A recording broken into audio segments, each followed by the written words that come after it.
Justice of Pakistan का ओहदा बहाल करना है, बल्कि इंशाअल्लाह ताला एक दिन हम इनका ऑनर, इनकी अथॉरिटी, इनकी डिग्निटी और इनके इख्तियारात वापस लेके आएंगे। शायद अदलिया से सारे लोग खुश ना हो, और ये हमेशा ओपन टू रिफॉर्म है कि अदलिया में रिफॉर्म की ज़रूरत है। रिफॉर्म के नाम से जजेस को के साथ ये बिहेवियर करना जिस तरीके से आईन में ये करने लगे थे, ये किसी दुनिया में एक्सेप्टेबल नहीं है।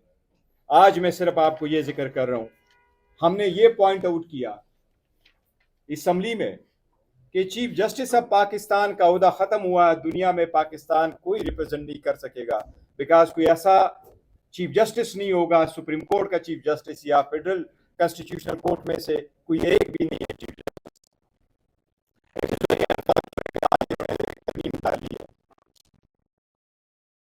वापस चीफ जस्टिस ऑफ पाकिस्तान का ओहदा बहाल करते सुप्रीम कोर्ट में इन्होंने इस मरतबा ये डाला है कि मौजूदा chief justice of supreme court यानी यहया अफरीदी साहब उस वक्त तक पाकिस्तान के चीफ जस्टिस रहे जब तक उसका ये ऑफिस है। ये उन्होंने अमीन में डाल दिया, और इनका मतलब ये हुआ कि, और इसके बाद इन्होंने एक और तरमीम पहली मरतबा इंट्रोड्यूस कराई है हमारे आईन में। आर्टिकल 260 में सारे चीज़ों की डेफिनेशन मौजूद है, तारीफ मौजूद है। वहाँ चीफ जस्टिस ऑफ पाकिस्तान की तारीफ नहीं है, वहाँ चीफ जस्टिस की डेफिनेशन ज़रूर मौजूद है। उस डेफिनेशन का क्लास है आर्टिकल 260A। इन्होंने इस मरतबा उसमें ऐड कर दिया, आर्टिकल 260 में एक नया क्लास ऐड कर दिया AB, और मैं आपको पढ़ के सुनाता हूँ कि इन्होंने क्या किया है। इन्होंने उसमें यह लिखा है, chief justice of Pakistan means the senior amongst the Chief Justice of the Federal Constitutional Court and the Chief Justice of Supreme Court। इनका मतलब यह है कि आर्टिकल 176 के मुताबिक यहया अफरीदी साहब जब तक उसका ओहदा है वो चीफ जस्टिस ऑफ पाकिस्तान रहेंगे। यहया अफरीदी साहब ने 24 अक्टूबर 2024 को ओथ उठाया था।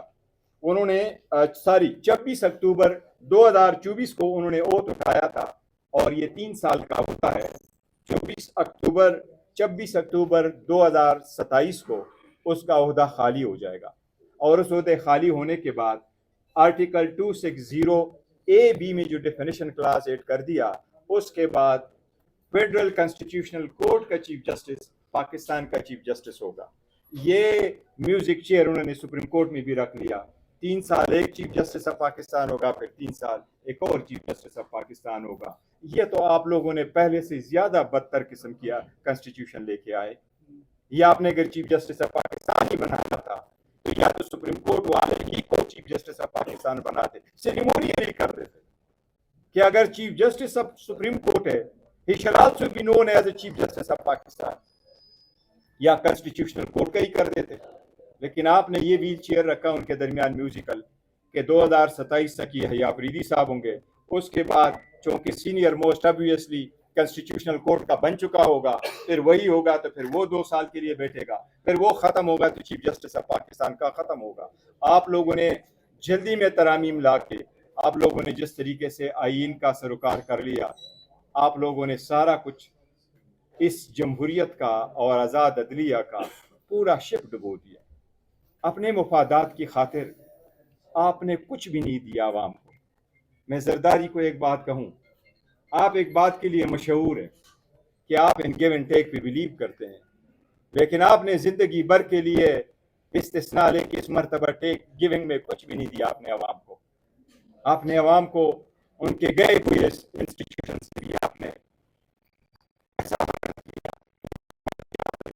लेकिन मुझे उम्मीद है इंशाअल्लाह ये हमारे पास कार्रवाई आवामी ताकत से इंशाअल्लाह ताला जब कभी हमारे पार्लियामान में मेजॉरिटी आएगी, जब कोई आज़ाद जजेस के सामने ले जाएगा तो ये रिवर्स होगा।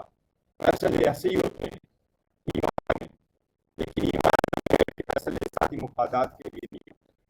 हमने ये कहा है कि फेडरल कॉन्स्टिट्यूशनल कोर्ट में, फेडरल कॉन्स्टिट्यूशनल कोर्ट के होने का मसला इतना नहीं होता जितना उनको इख्तियारात का मकसद होता है।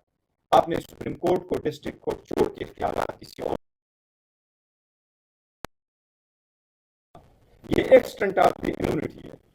اس کا مطلب یہ ہے کہ غداری آئندہ اگر اپنے شوگر ملوں کے کنڈے ڈال کے چلاتا ہے تو چلائے رکھے، کیونکہ اب تو وہ امیون ہے، اس کے پاس تو نہ پرچہ آپ کر سکتے ہیں نہ کوئی اور کر سکتے ہیں.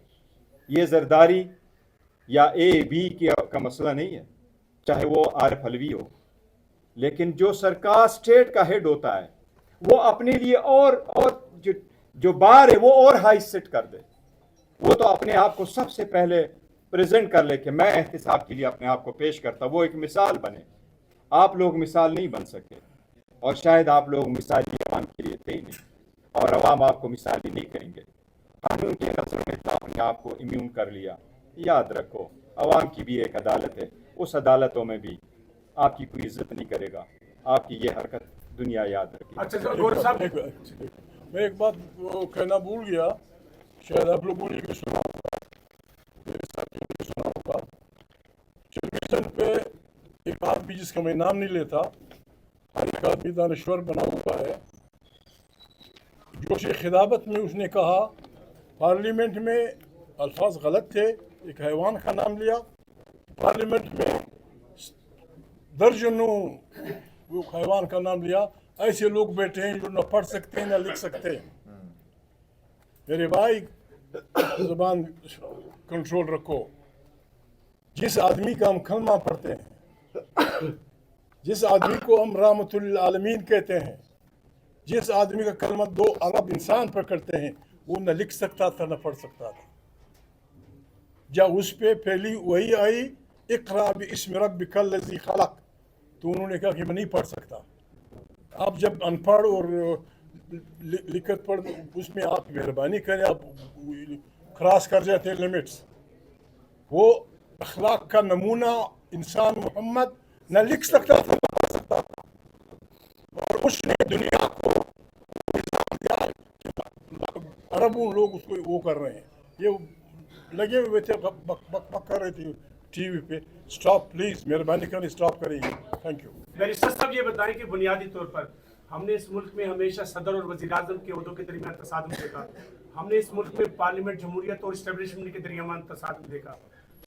میں تو کیا یہ ایک خدشہ نہیں ہو گیا کہ پاکستان میں پہلی بار ایک ایسا بندوبست کیا گیا ہے کہ عدالتی تصادم، جو میں اسے سمجھ پایا ہوں کہ ایک عدالتی آپس میں عدالتوں کے تصادم کا خطرہ پیدا ہو گیا ہے. دوسری بات یہ ہے کہ آپ نے تو مسلم لیگ نون کے ارکان کی اس بات کی تصدیق کی ہے کہ وہ یہ کہہ رہے ہیں کہ اپوزیشن سے یہ پوچھے کہ یہ صرف صدارتی امیونٹی تک